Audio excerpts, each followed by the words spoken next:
Hello everyone and welcome to our Easter Bunny class. We're just going through the colors here. I thought I'd let that tune play a little longer. We've got Dusk Violet and Blue Violet for our first two colors, and we're thinking pastels. So we've got Emerald Green, very bright luscious green, and we've got a no-name Lime Green as well.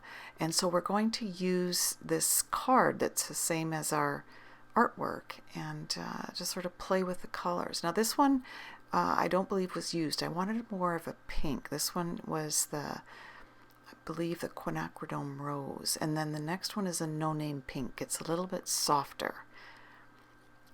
The yellows that we used were transparent yellow, yellow ochre, and again, just trying to keep it really light. This is what I mean by no name. They come to, there's no label on them. And this was a no-name butter yellow that I ended up using a little bit.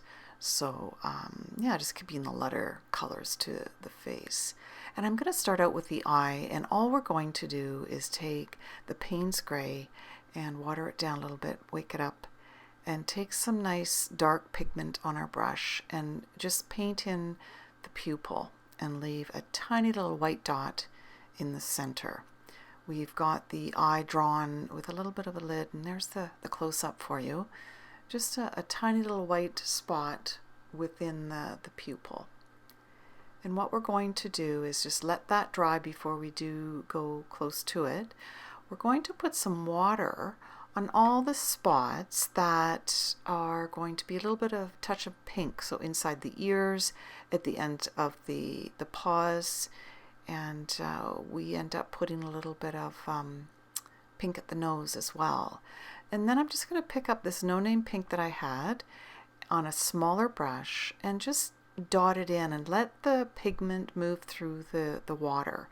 This is the whole idea of putting the water on first. It sort of spreads in a certain area, but it also takes on its own form and shape, and the more you play with it, you can give it sort of shape within that.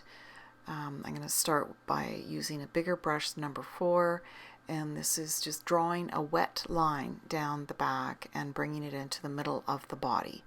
And so again, wetting the paper and then adding the pigment to just let it spread nicely.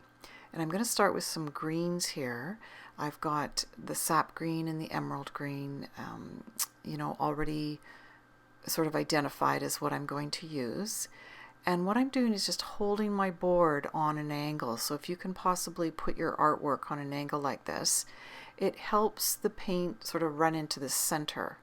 And what I'm trying to do is create two different colors on the bunny, on the body, and let it run into each other. So the object of the game here is to keep that line going down the center, keep it wet. And so I'm just adding a little bit more water in there with a different pigment and letting it blend together. And it's funny, if you make note of this right now, it's got lots of green on it, but the final artwork actually has more purpley colors on it. So just filling in the feet, and you can see that I'm still sort of playing with the level of the board and outlining the thigh and just sort of letting it flow upward.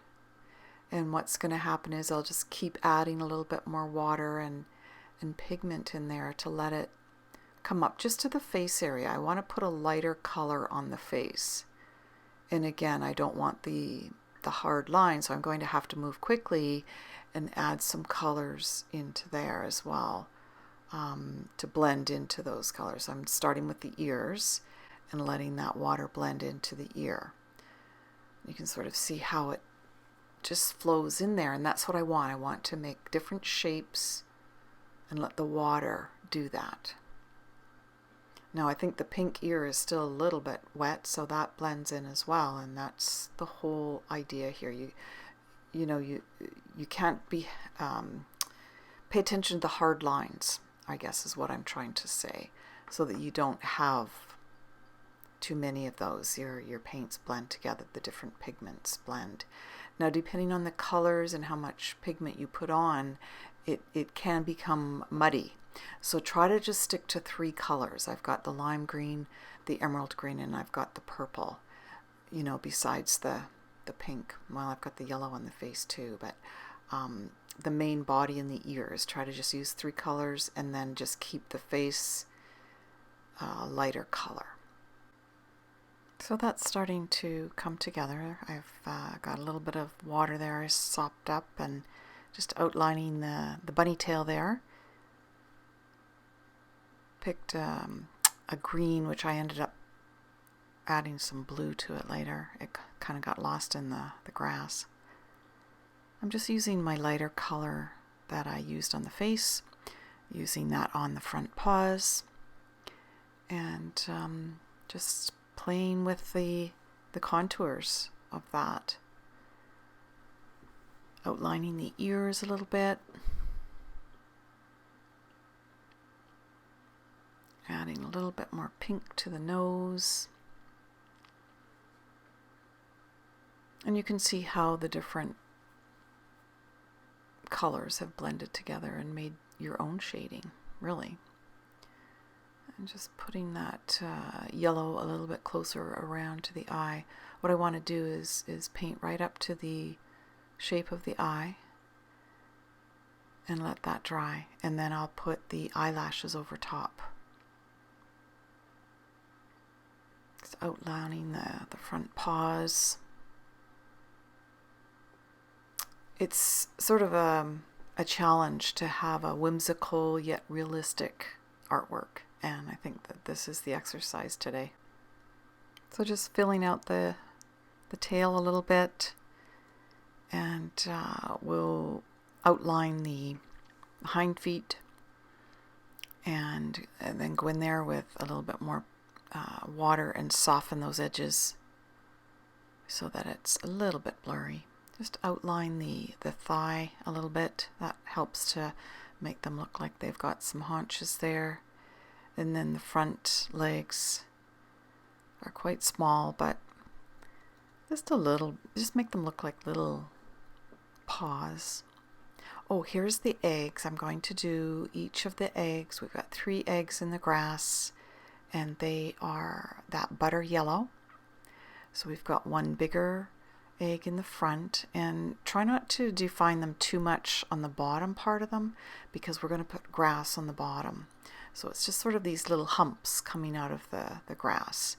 And what we're going to do is just do some wiggly lines on the eggs. At least with the front one, it's a little wiggly. I thought I'd just do stripes on the other 2 smaller ones, and make it so that it shows the curvature, the roundness of the egg with those lines. Now I want you to imagine the stem that will sort of start from the nose and come down to just behind the egg. And I want it to be sort of nice and curly. It doesn't have to be necessarily heavy. In fact, mine is quite light. And what we're going to do is just add a few leaves. It's going to ground it into what we're going to build this flower. And I'm going to show you how we're going to do this. We're going to put a wet brush where we want the actual petals to go. So I've got a number 4 round, and I'm putting some water on it. I'm going to put 1 petal there, 1 petal there, and 1 petal there. And then I'm going to go in with a smaller brush with lots of pigment and just put it in the center of those little water spots that I've made, and it makes 3 perfectly lovely little petals for your flower. And so the bunny's nose can be right in it. Now this next piece, I'm going to take some of my emerald green and put sort of like a funnel shape into the flower. I'm going to work that green in so that it sort of blends with the orange, so that it looks like the flower is actually attached to the stem in a very natural way. Now I'm going in with my small brush still and picking up a little bit of the pigment so that the top petal and the bottom petal are a little bit lighter than the middle petal. Now the way that the brain works is that certain curves and sort of ways that your hand moves with your brain are easier than other ways. So I turn this upside down because this curve is causing me, I think it's easier for me to pull a line down from the top of the page down rather than try to bring a line up. And it's on the right side of the page too, or the left side, and I'm right-handed, so it just makes more sense when something is simple like that. And I added a little bit more to the leaves. Now here I've got the back into the black, or the Payne's gray, and I'm just painting around the outside of the lid of the eye and into where the tear duct is in the center, and sort of making some marks as to eyelashes, and really giving the bunny realistic eye as much as I possibly can. Now, if there's any pencil marks that you want to erase, now's the time to take them away. We're going to be doing the background, and sometimes the paint just doesn't quite make it to the pencil line. You just want to take it out of there. Now's the time to do it, as long as your painting's dry. And what we're going to do again is do the wet on wet, so wetting the background. We're going to put some nice blue color in there, and just making sure that your the flower isn't quite dry. So I'm going to start at the right hand side, and hopefully by the time we get over there, the flower will be dry enough to work around it. So I use a bigger brush to do this. It's a bigger area. It's a number 4, I believe. And to just keep adding more water, and of course the water is blue, so you can sort of tell where it's going. But you just keep adding that pigment and, sort of giving it some interest. And if you'd rather just paint it very simply, you can do that as well. It's entirely up to you how you want to do this. I end up splashing some paint on when it's wet as well as when it's dry. I just take blobs of pigment and let it just sort of sprinkle. And I mean, when I watch this, I kind of like the way that it looks without even sort of playing with it. But you know how it is. You just have to keep playing with it. And just don't overwork it. Don't overthink it. Try to make the right side of the page approximately the same sort of depth as the left side of the page, or darkness and light. Just pay attention to that. Now on the right hand side, you can see I came down with the blue way too far, and so when I put the green on the bottom, you'll see where I sort of blended that up a little bit. I fixed that error. So yeah, whatever happens, you can usually fix the error if you find it in time. And yeah, so just adding a little bit more, using a smaller brush to go around to touch the outsides of the flower and the bunny. I want it to go right to the edge. And by now your bunny outline should be fairly dry. And yeah, this little guy has a little bit of a paunch. I think maybe he's been eating too many Easter eggs, but he seems a little bit fixated on this flower. So it does sort of tell a story. I think it's sort of fun when the artwork sort of takes your imagination to where this bunny might be. And of course, given that it's Easter, they're everywhere.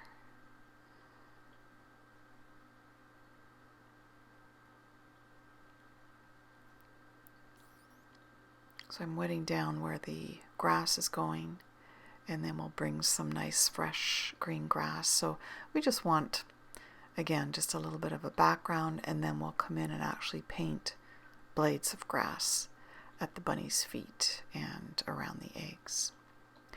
So as you can see, I'm just putting on a little bit thicker around the tail there where I brought the blue down a little too far.